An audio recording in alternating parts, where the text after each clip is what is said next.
May init na ang market na naman natin. Oo nga, alam mo Mhm. ba na, Oo. I mean, who would have thought Yes. na dati noon seller's market, all of a sudden, Grabe, biglang in a flip of a switch, naging buyer's Oo. market. I mean, dati, all we could talk about, there's not enough inventory out there, right? Yeah. Yun ang pinag-uusapan natin before. Yes. Eh. Oo, But ngayon. now, there's a lot of inventories out Yeah. there. Finally, ang Finally. seller, they decided na, you know what, ibebenta Yeah. ko ng bahay ko. I need to free up my equity. Correct.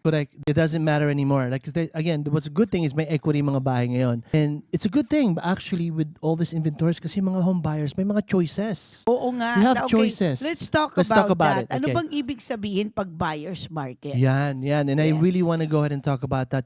You as a realtor, Yes. Elizabeth, what makes it as a buyer's market? Ano yung first indication? Okay, first indication Okay. is, of course, economics 101, supply and demand. Supplies diba? and demand. Correct. So kung maraming demand at konti ang supply, yes. di ba? Mhm. So that what creates, seller's market. Pero paliktarin naman natin. Oo. Gawin naman natin na maraming supply, pero kakaunti ang demand. Demand. Then Oh. that's what makes it a buyer's market. Correct, Yes. correct. And that's what the state of the market that we Yeah. at right now.